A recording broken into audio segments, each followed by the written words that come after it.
Good morning class. In this lecture, we will discuss about covalent bonding. In the last session, we discussed about bonding and we saw the entire thing about ionic bonding or electrovalent bonding. But in this lecture, we will discuss briefly or we will explain the covalent bonding and we will discuss covalent bonding. So, let us see what are the general features of covalent bonding. And this is the second type of bonding which you are going to see, that is covalent bonding. So this is the second type of bonding which we are going to see. So let us see some of the general features of covalent bonding. First of all, covalent bonding is always formed between non-metals. It will always be formed between non-metals. Second thing, it is formed by sharing of electrons. It is formed by sharing of electrons between atoms. So the sharing of electrons takes place between the atom. As a result, a bond is formed and this bond is called covalent bonding. Now the third one is, we are discussing about covalent bonding. We saw that it will be formed by sharing of electrons. Now the question arises that how many electrons will be shared by an atom? So the reason to this question is, the answer to this question is, each atom will share only that much electron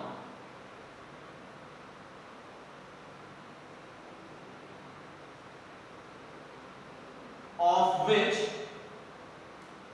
it is deficient of attaining octet. Now the third reason is, the third point of covalent bonding is that an atom will share only that much electron of which it is deficient of attaining octet. Means if it has 6 electrons in its outermost shell, so means it is deficient of 2 electrons, it will share 2 electrons. If an atom has 7 electrons in its outermost shell, so it will share only 1 electron because it is deficient of only 1 electron to attaining octet. So an atom will share only that much electron of which it is deficient of attaining octet. Fourth point, each of the combining atom will share equal number of electrons. So each and every atom which are combining in covalent bonding or covalent compound, so that in that compound each and every atom will contribute or share equal number of electrons. Next point, if they will contribute equal number of electrons, then if each atom contributes 1 electron, comma, then single bond is formed, which is represented by single dash. Second thing, if each atom contributes 2 electrons, then a double bond is formed, represented by double dash. And the third thing is, if each atom contributes 3 electrons, comma, triple bond is formed, which is represented by triple dash. And the fourth thing and the last but not the least thing is that for the formation of covalent bond, electronegativity difference should be least. For the formation of covalent bonding, the electronegativity difference should be least. Now, the term of electronegativity is a periodic property. Electronegativity means the tendency of an atom to attract the shared pair of electrons towards itself. The more attraction would an atom create to the shared pair of electrons, the more electronegative that atom is called. So these are some general features or general thing about covalent bonding. The first one is it is always formed between non-metals. Second one, it is formed by sharing of electrons between combining atoms. Third one is an atom will share only that much electron of which that atom is deficient of completing its octet. Means if an atom has 6 electrons in its outermost shell, deficient of 2 electron will share 2 electron.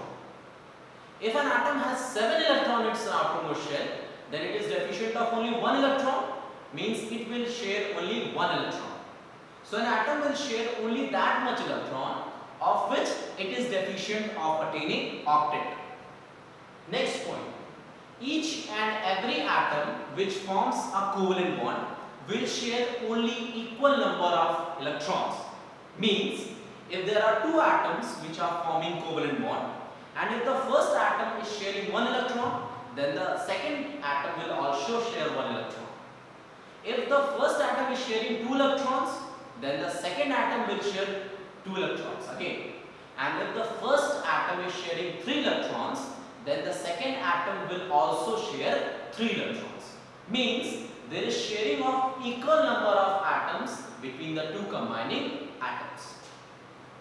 Next point, if they share equal number of electrons, then if 1 electron is shared by both of the combining atoms, then a single bond is formed, represented by single dash. If they are contributing 2 electrons for the formation of covalent bond, then a double bond is formed, represented by double dash.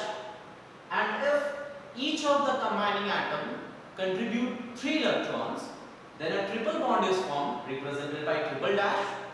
And the last but not the least thing is for the formation of covalent bond, electronegativity difference must be minimum or least. The lesser will be the electronegativity difference, the more stable would be the covalent bonding. So these are some of the general features of covalent bonding.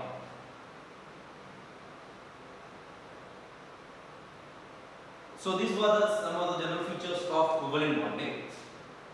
Now we will discuss more about covalent bonding.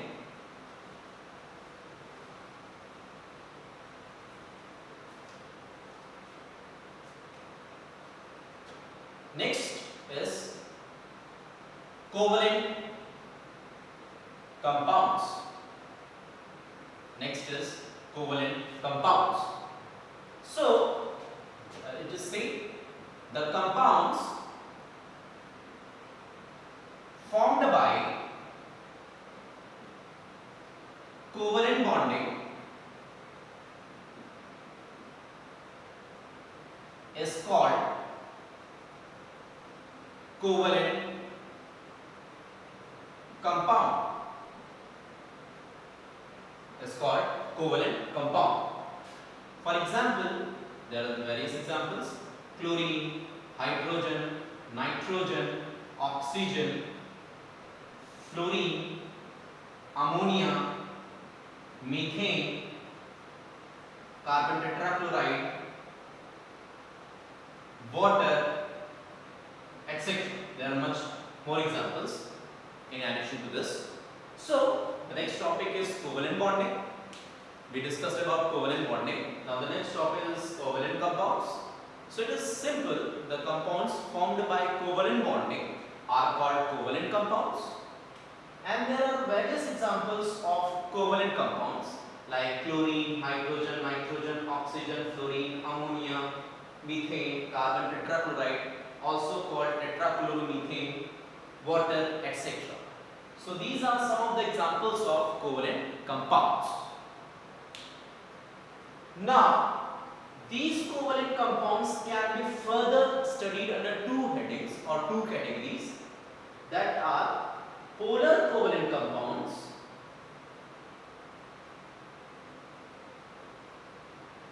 and the next category is of non-polar covalent compounds. So we will discuss two types of covalent compounds, that are polar covalent compounds and non-polar covalent compounds.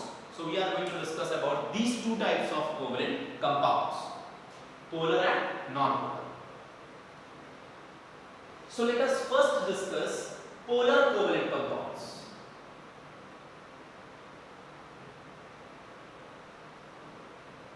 Polar covalent compounds. What are these polar covalent compounds? Let us discuss in detail. So let us take one example. Like we are taking the example of HCl, hydrochloric acid. So this hydrogen hydrochloric acid, HCl. So let us see how this HCl is formed. Let us see that point. So hydrogen has only one electron in its outer motion, and chlorine has 7 electrons in its outer motion. Okay. Now this chlorine needs one more electron for attaining its octet, and this hydrogen needs one more electron for completing its duplet. So both of them shares one electron each between both of them and leads to the formation of a single covalent bond. So this electron of hydrogen gets shared by this electron of chlorine, and since both of them are sharing a single electron each, so this leads to the formation of single bond between the two, and this is how HCl bond or HCl molecule is formed. So what we studied just now, we are actually going to discuss about polar covalent compounds, but let me first of all show you how HCl molecule is formed. So hydrogen has one electron in its outer motion, chlorine has 7 electrons in its outer motion. Chlorine needs one more electron for completing its octet, and hydrogen needs one more electron for completing its duplet. So both of them share one electron each, and as a result a single covalent bond is formed between the two, that is hydrogen and chlorine, and this is how HCl molecule is formed. Now let us discuss what is polar covalent compound or what is polarity. So just now we saw the formation of HCl molecule. Since we know that chlorine is highly electronegative in this compound compared to hydrogen atom, as a result it will pull the shared pair of electron towards itself, being more electronegative in nature compared to hydrogen atom. As a result, the electron cloud would increase at chlorine atom. As a result, a slight negative charge would be developed, and hydrogen has a deficient of electrons and a slight positive charge would be developed at hydrogen. So this process of formation of slight negative and slight positive charges in any covalent compound, this process is called charge separation. This is called charge separation. And in whichever covalent compound this charge separation will take place, it is called polar covalent compound. It is called polar covalent compound. Like let us take one example of water, H2O. So water has the structure of bent shape. So this is the structure of water molecule. Oxygen being at the center and two hydrogens are at the terminal positions having single bond with the oxygen atom. Now this oxygen atom is covalently linked to these both hydrogen atoms. Since this oxygen atom is more electronegative as compared to both the hydrogen atoms, so it will attract the shared pair of electron from both the covalent compounds. As a result, there will be double slight negative charge at oxygen because it is attracting electrons from both the sides, and a slight positive charge is developed at hydrogen and a slight positive charge is developed at this hydrogen. And since again this process of formation of slight negative and slight positive charges is called charge separation.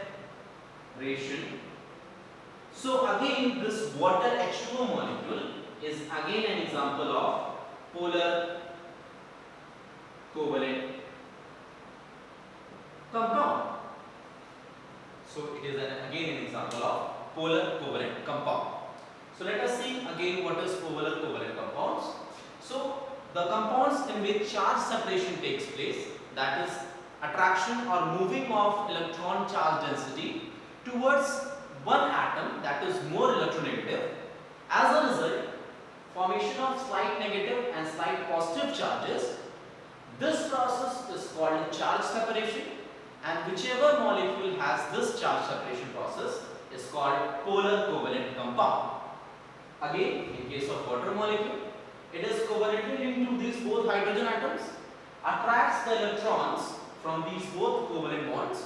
As a result, double charge, negative charge is developed at this oxygen atom,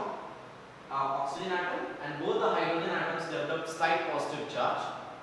Again, this process is called charge separation, and again it is an example of polar covalent compound. So, thank you guys.